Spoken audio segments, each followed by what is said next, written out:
Students, आज की हमारी क्लास का जो टॉपिक है वो है बॉइलिंग पॉइंट एलिवेशन और एब्लोस्कोपी। इसको हिंदी में हम बोलते हैं क्वथनांक उन्नयन या क्वथनांक मिति। ठीक है, देखिए क्वथनांक, सबसे पहले तो हमें देखना है कि क्वथनांक होता क्या है। तो उसकी एक बार उसकी डेफिनेशन देख लेते हैं हम क्वथनांक की, कि क्वथनांक क्या होता है। बॉइलिंग पॉइंट, देखिए वह है ताप जिस पर किसी द्रव का वाष्प दाब वेपर प्रेशर,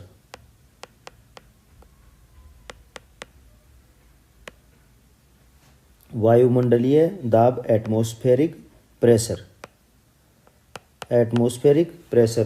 के बराबर हो जाता है, उस द्रव का क्वथनांक कहलाता है। मतलब वो टेम्परेचर जिस टेम्परेचर पर किसी भी द्रव का वाष्प दाब वायुमंडलीय दाब के बराबर हो जाए, उस द्रव का क्वथनांक कहलाता है। जैसे पानी 100 डिग्री सेंटीग्रेड पे उबलता है, क्यों? क्योंकि इस टेम्परेचर पे इसका वाष्प दाब वायुमंडलीय दाब अर्थात 1 एटमॉस्फेयर के बराबर हो जाता है।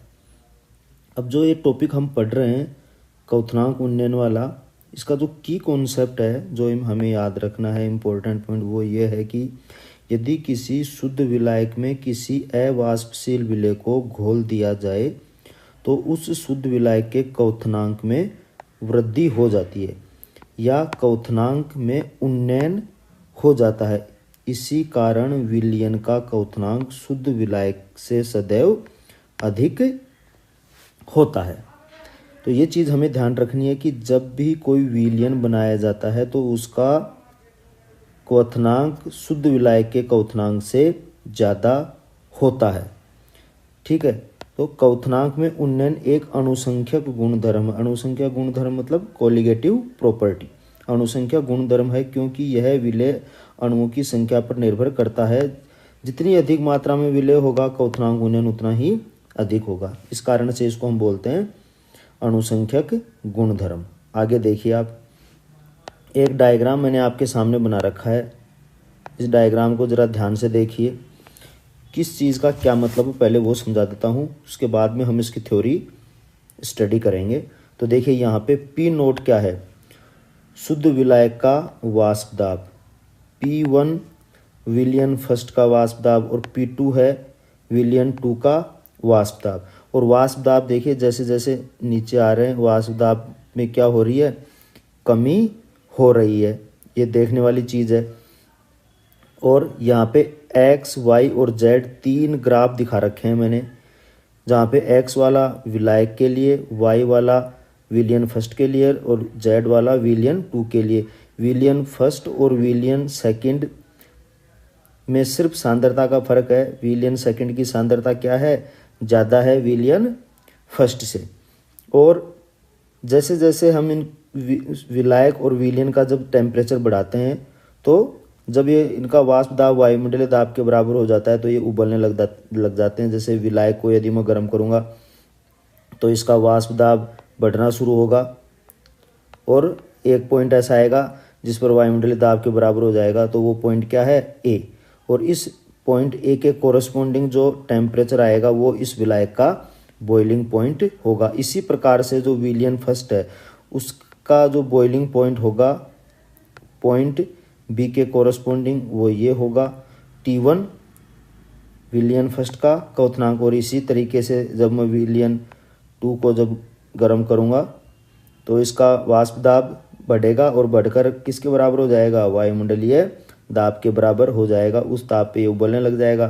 तो इस पॉइंट इसके कोरस्पॉन्डिंग जो टेम्परेचर आएगा वो विलयन 2 का क्वथनांक कहलाएगा। तो TB, T1 और T2 तो ये तो हो गए, ये TB हो गया शुद्ध विलायक का क्वथनांक, T1 विलयन फर्स्ट का क्वथनांक और T2 विलयन सेकंड का क्वथनांक। और ये देखो बढ़ते हुए क्रम में है।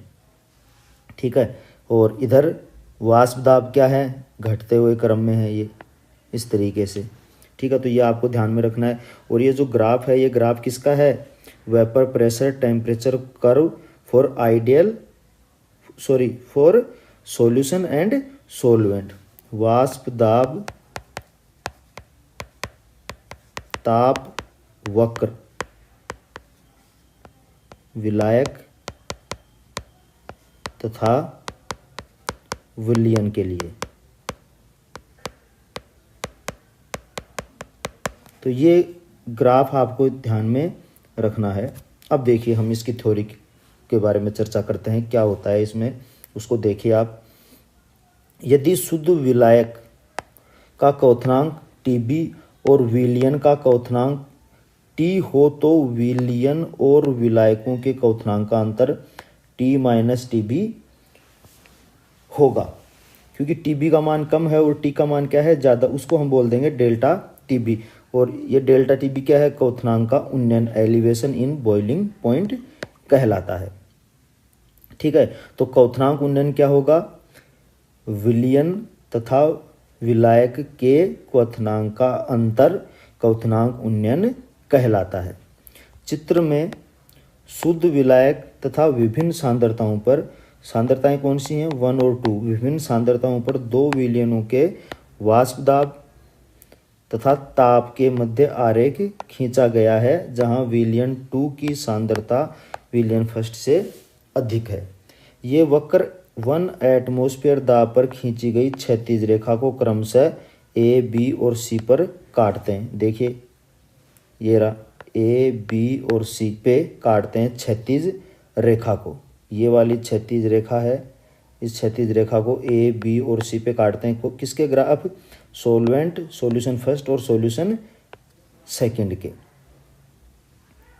इसी प्रकार ए, बी, सी से ताप अक्ष की ओर खींची गई लंबवत रेखाएं Tb, T1 और T2 द्वारा प्रदर्शित की जाती हैं, जो क्रमशः शुद्ध विलायक विलयन फर्स्ट तथा विलयन सेकंड के क्वथनांक को प्रदर्शित करती हैं। देखिए ये रही 1, 2 और 3, इस तरीके से एक किसको रिप्रेजेंट करती हैं, क्वथनांक को रिप्रेजेंट करती हैं, जिससे स्पष्ट होता है कि विलयन का क्वथनांक विलायक के क्वथनांक से अधिक होता है। तो ये चीज़ हमें ध्यान रखनी है कि विलयन का क्वथनांक विलायक के क्वथनांक से अधिक होता है।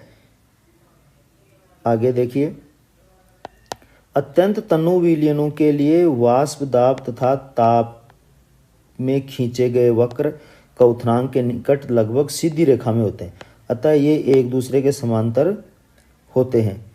देखिए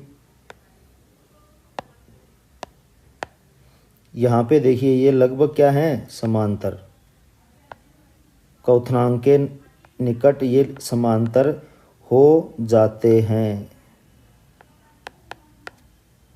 इसीलिए यहाँ पे कहा गया है कि अत्यंत तनु विलयनों के लिए वाष्प दाब तथा ताप के मध्य खींचे गए वक्र क्वथनांक के निकट लगभग सीधी रेखा में हो जाते हैं, अतः ये एक दूसरे के समांतर होते हैं। तो यहाँ पे दो त्रिभुज दिख रहे होंगे आपको, त्रिभुज ABD तथा AEC, ये मैंने यहाँ पे अलग से बना दिए हैं दोनों त्रिभुज, और वो पॉइंट A, B और C, और ये D और ये E। ठीक है, ये वाला जो है ये P नोट के लिए था, ये P1 के लिए था और ये P2 के लिए था। ये मैं आपको समझाने के लिए दिखा देता हूँ। ये TB आ रहा था यहाँ पे, और ये T1 आ रहा था यहाँ पे, और ये T2। अब आपको क्लियर हो गया होगा। तो देखिए, अतः त्रिभुज में AC अपॉन AE ये इक्वल होगा AB अपॉन AD के। अब इसको हम क्या कर लेंगे, रीअरेंज कर लेंगे। रीअरेंज करेंगे तो क्या आएगा, AC अपॉन AB, AB को इधर ले आओ, AB आ जाएगा, और AE को ले जाओ ऊपर। ये इक्वेशन आ गई हमारे पास में। अब AC को देखिए आप, AC दोनों का अंतर लिखिए, T2 माइनस TB, तो ये लिख दिया T2 माइनस TB। AB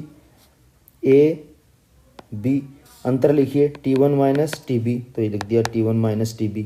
इसी तरीके से A और E दोनों का अंतर लिखिए, P नोट माइनस P2, तो ये लिख दिया। इसी प्रकार से A और D इन दोनों का अंतर लिखा, तो P नोट माइनस P1, तो ये लिख दिया मैंने यहाँ पे। अब ये क्या डिफरेंस है, तो इसको मैं डेल्टा T2 लिख दूंगा, नीचे वाले को डेल्टा T1 लिख दूंगा, इस 1 और इस 2 के कारण। इसी प्रकार से इसको डेल्टा P2 और इसको डेल्टा P1 लिख दूंगा, यहाँ तक कोई दिक्कत नहीं। जहाँ पे डेल्टा P2 तथा डेल्टा P1 वाष्प दाब में अवनमन अवनमन का मतलब क्या हो गया, कमी। एवं डेल्टा T2 एवं डेल्टा T1 क्वथनांक में उन्नयन वृद्धि को प्रदर्शित करते हैं। तो हम कह सकते हैं कि delta TB is proportional to delta P, अर्थात क्वथनांक में उन्नयन वाष्प दाब में अवनमन के समानुपाती होता है। और ये क्वेश्चन नंबर 1 इसको हम दे देंगे। तो और राउल्ट के नियम से हम लिख सकते हैं P0 minus PS upon P0 बराबर n small n upon capital N। ये यहाँ पे क्या है, वाष्प दाब में आपेक्षिक अवनमन। ये है वाष्प दाब में आपेक्षिक अवनमन, वाष्प दाब में आपेक्षिक अवनमन। और ये है विलेय के मोल प्रभाज, एक्स सोल्यूट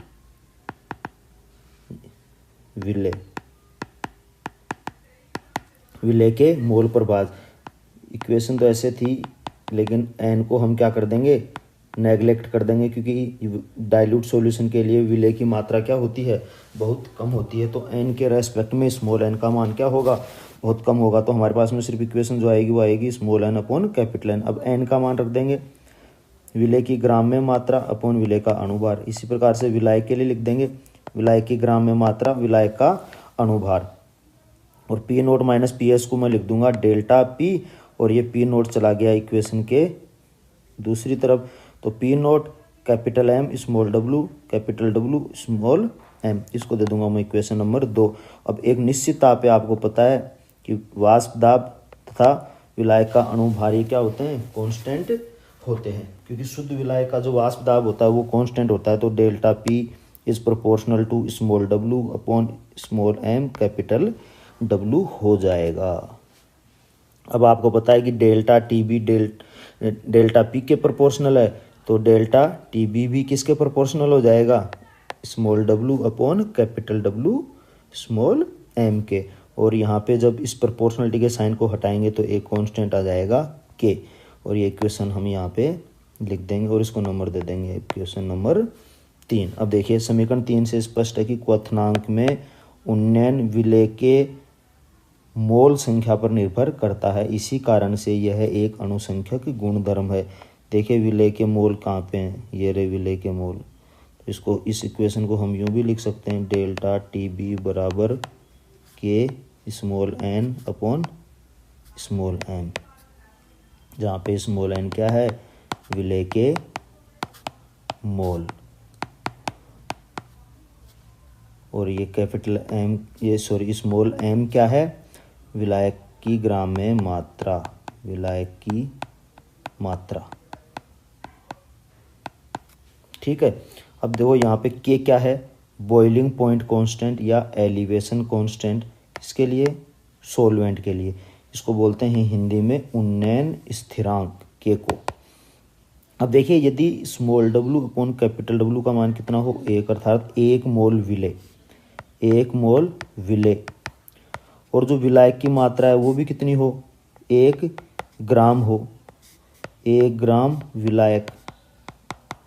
तो जो हमारे पास इक्वेशन आएगी वो क्या आएगी, डेल्टा TB बराबर K, और इसको हम दे देंगे इक्वेशन नंबर 4, क्योंकि ये भी 1 हो गया और ये भी 1 हो गया, तो डेल्टा TB किसके इक्वल है, K के इक्वल हो जाएगा।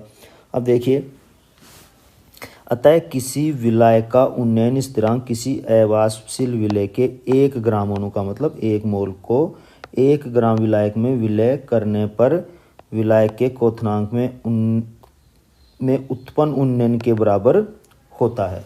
तो उन्नयन स्थिरांक क्या होता है, विलेय के 1 मोल को जब विलायक के 1 ग्राम में घोला जाता है तो विलयन के क्वथनांक में कितना उन्नयन होता है वो उसका उन्नयन स्थिरांक कहलाता है। ठीक है। अब देखिए प्रायोगिक तौर पे 1 मोल विलेय को 1 ग्राम विलायक में घोलना कठिन है। तो 1 मोल का मतलब बहुत ज़्यादा हो गया, उसको 1 ग्राम के अंदर हम डिजोल्व नहीं कर सकते। विलायक तो है बहुत थोड़ा सा और विलेय है बहुत ज़्यादा, तो ये संभव नहीं है कि हम इसको 1 मोल को 1 ग्राम में घोल सकें। अतः 1 ग्राम अणु 1 मोल विलेय को 1 किलोग्राम विलायक, यहाँ पे विलायक कितना ले लेंगे हम, 1 किलोग्राम में घोलते हैं। ये पॉसिबल है तथा सांद्रता को मोललता में रिप्रेजेंट करते हैं। सांद्रता को फिर किस में रिप्रेजेंट कर लेंगे, मोललता में, क्योंकि मोललता क्या होती है, 1 किलोग्राम विलायक में 1 किलोग्राम विलायक में उपस्थित विलेय के मोलों की संख्या मोललता कहलाती है। तो देखिए small W upon capital W ये तो हो गया 1 मोल, और स्मॉल एम कितना हो गया 1000 ग्राम, ये रख दे देंगे उस इक्वेशन में। तो क्या आ जाएगा, डेल्टा टी बी बराबर के अपॉन 1000। देखिए ये रहा, इसका पेन का मैं कलर चेंज करके आपको दिखा देता हूँ। Small W upon capital W, इसकी जगह पे तो आ गया आपका 1, और इसकी जगह पे कितना आ गया आपका 1000 ग्राम। तो इसलिए मैंने लिख दिया यहाँ पे के अपॉन 1000, और इस के अपॉन 1000 को मैं नाम दे दूंगा के बी, और ये क्वेश्चन नंबर 5। और अब यहाँ पे के क्या है 1000 के बी। इस के का अगर मैं मान निकालूंगा, ये मल्टीप्लाई हो गया 1000 के बी, और ये क्वेश्चन नंबर हो गई 6। अब यहाँ पे के बी क्या है, मोलल एलिवेशन कांस्टेंट, इसको हिंदी में बोलते हैं मोलल उन्नयन स्थिरांक या इब्लोस्कोपी कांस्टेंट या क्वथनांक मितिक स्थिरांक।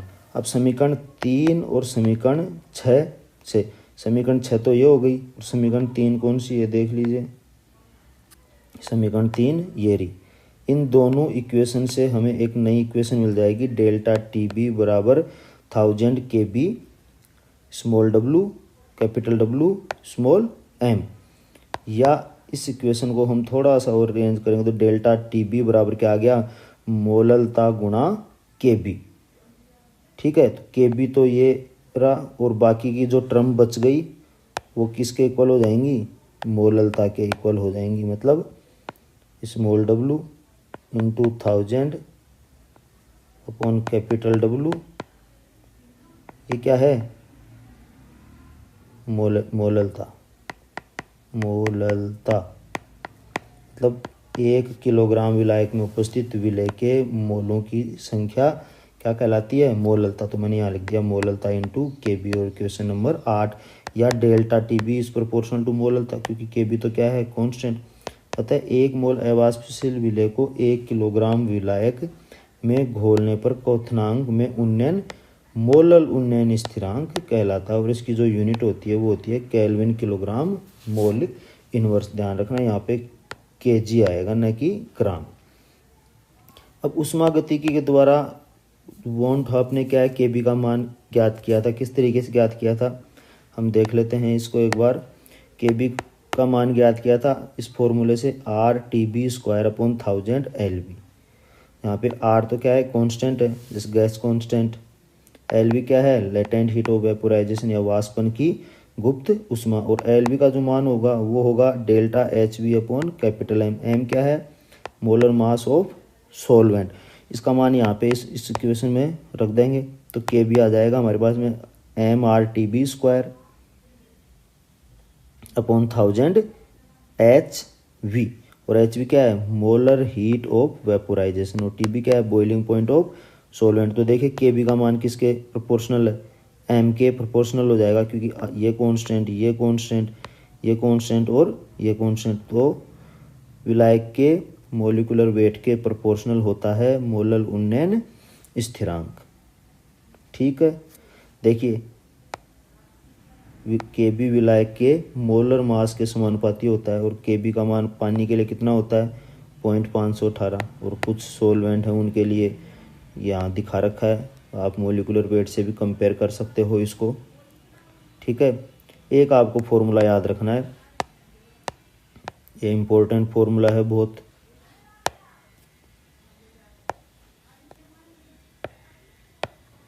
वेरी इंपॉर्टेंट, ये न्यूमेरिकल सोल्व करते टाइम काम आता है कि डेल्टा टी बी का मान कैसे निकालते हैं। कुछ नहीं करना होता, सॉल्यूशन का बॉइलिंग पॉइंट माइनस सॉल्वेंट का बॉइलिंग पॉइंट। और आपको पता है सॉल्यूशन का बॉइलिंग पॉइंट ज़्यादा होता है, सॉल्वेंट का कम होता है, तो ज़्यादा में से कम को माइनस कर दो, डेल्टा टी बी आ जाएगा। दो क्वांटिटी आपको दी जाएंगी, या तो ये दी जाएगी या ये दी जाएगी, ये पूछ ली जाएगी, या ये दे देंगे ये दे देंगे ये पूछ लेंगे, या फिर ये दे देंगे ये दे देंगे और ये पूछ लेंगे, तो कुछ भी पूछा जा सकता है। और जो प्रायोगिक तौर पर एलिवेशन ऑफ बॉइलिंग पॉइंट है उसको लैंड्सबर्गर मेथड के द्वारा ज्ञात किया जाता है। इसको हम बाद में देखेंगे कि ये मेथड क्या होता है, किस तरीके से डेल्टा टी बी को प्रायोगिक तौर पे ज्ञात किया जाता है। और वान हाफ ने इसको ऊष्मागतिकी के द्वारा के बी का मान तो यहाँ ज्ञात किया था, डेल्टा टी बी का मान हम लैंड्सबर्गर मेथड से ज्ञात कर सकते हैं। उसको भी हम आगे की क्लास में देख लेंगे। तब तक के लिए धन्यवाद।